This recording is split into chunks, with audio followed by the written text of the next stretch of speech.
Bismillahirrahmanirrahim. Assalamualaikum warahmatullahi wabarakatuh. Alhamdulillahi rabbil alamin. Assalatu wassalamu ala asyrafil anbiya'i wal mursalin Sayyidina Maulana Muhammad wa ala alihi wa sahbihi ajma'in, amma ba'du.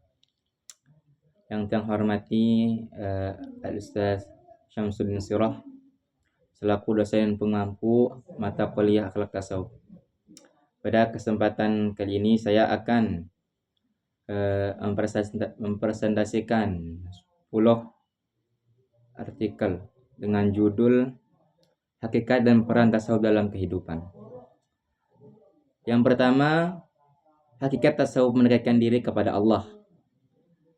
Tasawuf berakar pada niat utama manusia untuk mendekatkan diri kepada Allah Subhanahu wa taala melalui penyucian hati dan pengekangan hawa nafsu.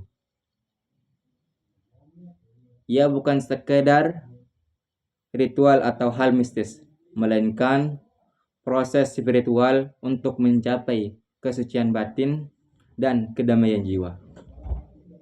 Inilah fondasi utama bagi seluruh pembahasan berikutnya. Semua aspek tasawuf, baik sejarah, tazkiyah, maqamat, dan hingga praktik sosial, berorientasi pada tujuan mendekatkan kepada Allah.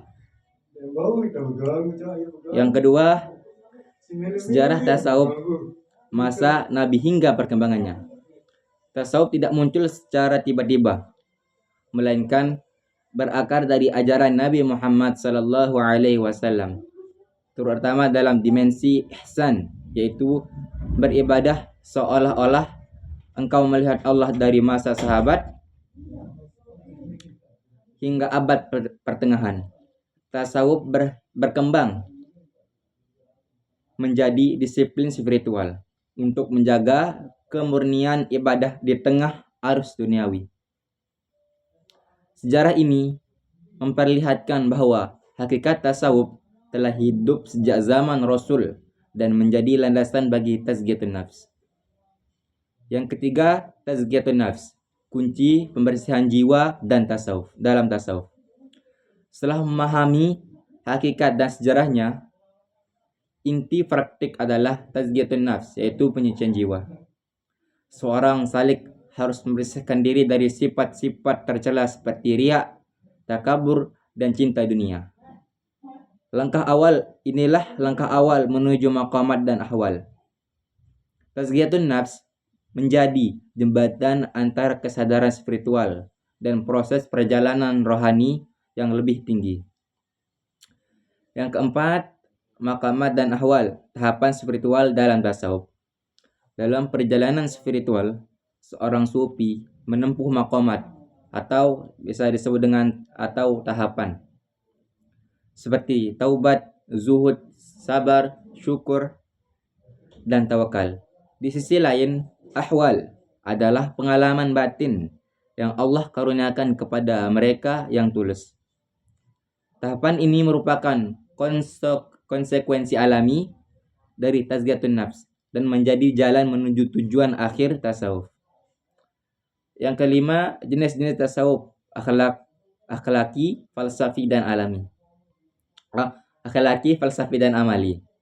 Untuk memahami keragaman pendekatan dalam tasawuf, kita mengenal 3 bentuk utama. Yang pertama, tasawuf akhlaki, yaitu menekankan pembentukan budi pekerti. Yang kedua, tasawuf falsafi, memadukan tasawuf dengan pemikiran rasional filosofis. Yang ketiga, tasawuf amali, berfokus pada praktik ritual dan tarekat. Ketiga jenis ini berfungsi sebagai metode yang berbeda untuk mencapai maqamat dan ahwal, serta ma'rifatullah dan mahabbah. Yang keenam, tujuan tasawuf, ma'rifatullah dan mahabbah. Setelah melalui proses panjang, tazkiyah hingga maqamat hingga amalan, tujuan akhirnya adalah ma'rifatullah, yaitu mengenal Allah dengan hati yang bersih, dan mahabbah, cinta tulus kepada Allah Subhanahu wa taala. Puncak dari seluruh perjalanan spiritual yang dijelaskan dalam artikel 1 sampai 5, setelah mencapai ma'rifatullah, seorang sufi memiliki kesadaran batin yang tinggi, dan menjadi pribadi yang lembut artinya. Yang ketujuh, peran tasawuf dalam kehidupan modern. Dalam dunia modern yang penuh tekanan dan materialisme, tasawuf hadir sebagai obat bagi krisis spiritual manusia dengan ajaran ketenangan hati dan kesadaran hidup dan kesederhanaan hidup. Tasawuf membantu umat Islam menemukan keseimbangan antara dunia dan akhirat. Artikel ini menunjukkan relevansi praktis dari semua prinsip tasawuf dari 1 sampai 6 untuk menjawab tantangan zaman modern. Yang kedelapan, tasawuf dan akhlak membentuk perilaku mulia. Buah dari pengalaman spiritual yang benar adalah akhlak yang mulia.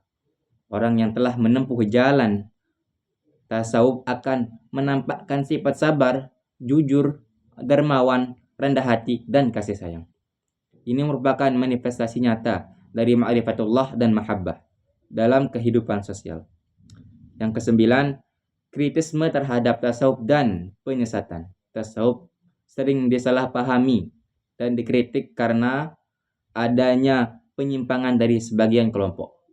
Artikel ini menegaskan bahwa tasawuf yang sejati tetap berlandaskan Al-Quran dan Sunnah, bukan pada ajaran hulul atau penyatuan Tuhan dan manusia,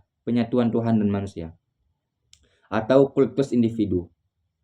Artikel ini menjadi klarifikasi penting agar nilai-nilai luhur tasawuf tidak disalahartikan. Yang terakhir, tasawuf dalam konteks kehidupan sosial. Sebagai puncak integrasi tasawuf tidak hanya membentuk individu yang saleh, tetapi juga membangun masyarakat yang harmonis dan beretika. Sufi sejati menjadi teladan dalam keikhlasan, kasih sayang, dan keadilan sosial. Ini adalah hasil akhir yang konkret dari perjalanan tasawuf yang dimulai sejak penyucian diri hingga cinta ilahi yang akhirnya terwujud dalam kemaslahatan sosial. Baik, cuma ini persentase yang bisa Tiang sampaikan, kurang lebihnya mohon maaf. Wabillahi taufiq wal hidayah. Wassalamualaikum warahmatullahi wabarakatuh.